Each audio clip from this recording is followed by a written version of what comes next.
Greetings, adventurers. Yes, don't worry. As you can tell by the fence behind me that's not moving, I am parked and not driving around the town while filming this. So, today we finished up our first adventure in our second edition campaign that we're running at our friendly local game store. We had slain the Naga, which had been charming all of the members of the little village into being cultists for it. And as the charm had broken, we're on our way out of the dungeon. First thing that happened is they come across the room full of bloody tables that had been basically a zombie factory, a medical kit which was used for stitching bodies together. The next thing they came to was a set of 5 cells, 5 iron-barred cells. They decided, okay, well, there's people in 2 of these cells. How do we get them out? Well, they picked the lock successfully on one, and on the other, they couldn't pick the lock to get it open. So they took a sheet and wrapped it in a knot around the bars. They soaked it in wine, and then they took a long iron bar and twisted it like a windlass to act as a tool to help them snap the bars. Pretty ingenious. A little bit of dice rolling, and ping, ping, those bars that were kind of maybe a little rusty at the top and bottom just snap out of place, and we're able to get the hostages out. Now, it was 2 teenagers, a son and daughter of the local carpenter. It was a merchant from Hotchotch, the big city, who had come, and then he got waylaid at the tavern, shanghaied, so to speak. And the wife of one of the farmers. Now, the farmer had failed his saving throw and got charmed and drug off, and she had simply been grabbed and brought along, and so she was a prisoner while he was a cultist. And so anyway, these 4 people are rescued. Cool. We're on our way out. We're trying to get out. And next thing we have is the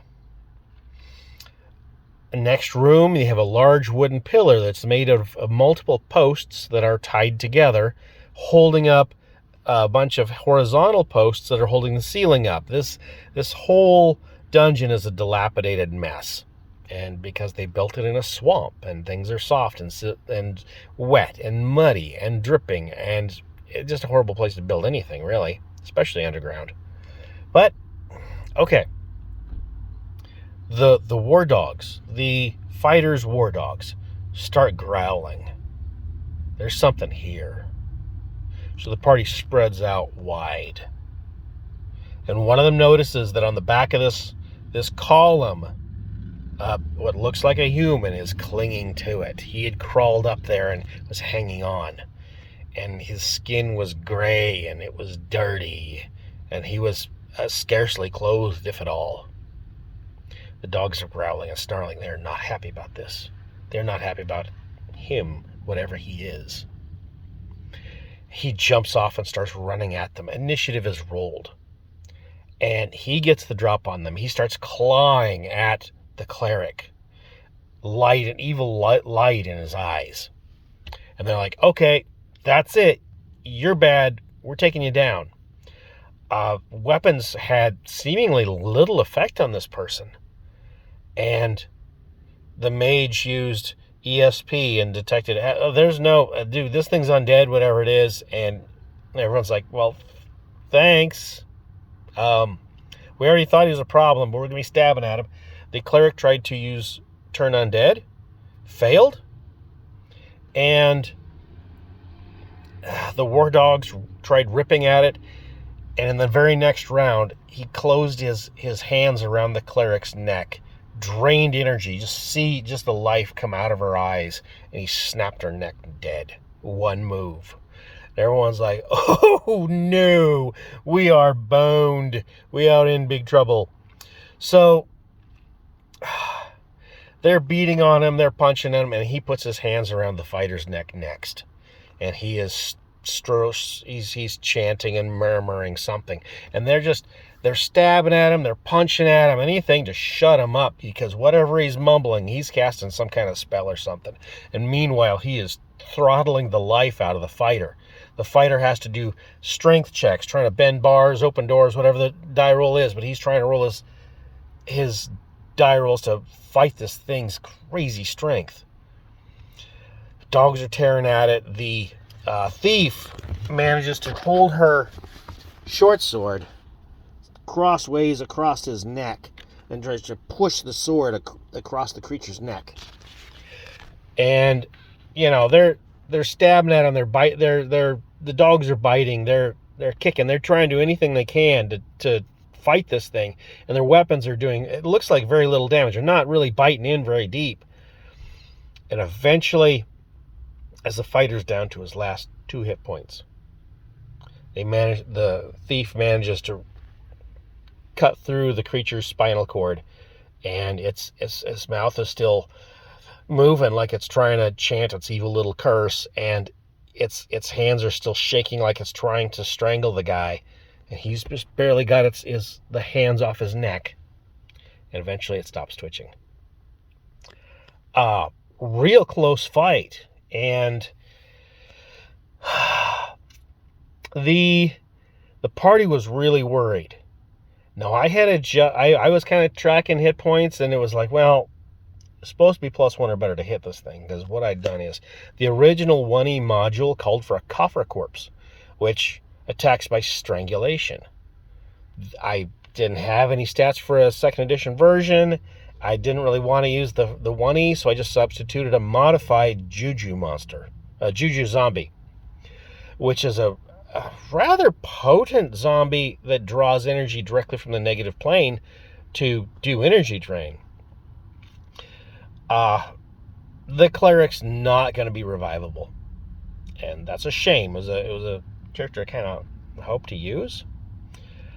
The party went on to later find a chest with a little needle trap. They successfully disarmed that. They got some more treasure.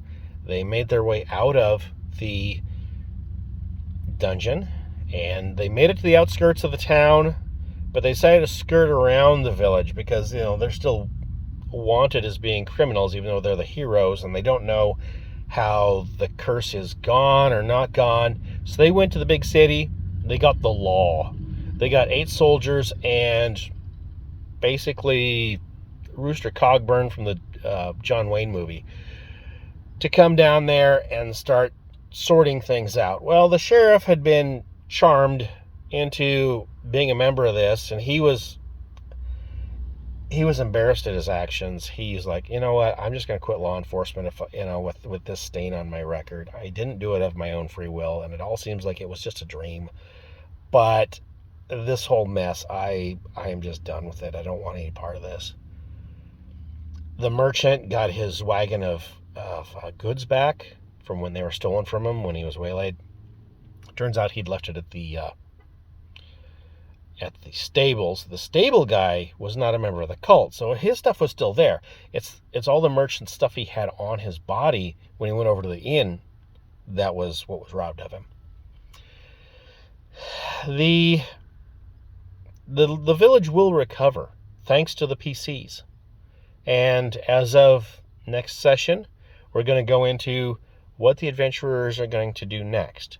I plan on modifying module UK2, the second of the UK series, 1st edition adventure modules for AD&D. I'm doing it in 2nd edition for the rule set, but hopefully I can get a similar feeling. I mean, because 1E and 2E were really pretty similar. Modifications will have to be made, but I'm really looking forward to it because UK 2 and 3, the Sentinel and the Gauntlet, were modules I had when I was in junior high, and I read through them several times back then, and I never got a chance to play them. Well, now I bought the PDFs, which, I mean, come on, the PDFs are like dirt cheap. And I want to see how they play, how well they play with a live table, because I haven't used those ones before. Meanwhile, one of the guys at the table is running a highly modified 5e campaign, trying to bring 5e closer to 2e, which is a big task. He's starting off everybody at 1st level, and they're going to do Ravenloft, where no feats, no ability score increases. The ASIs are going to be replaced with you earn 1 non-weapon proficiency instead of your ASIs and your feats. He's trying to tone down this crazy power level that 5e took. Anyway, well, that's where my 2nd edition campaign's going. Thanks for listening. I appreciate your time. Thanks. Dim Kurt. Out.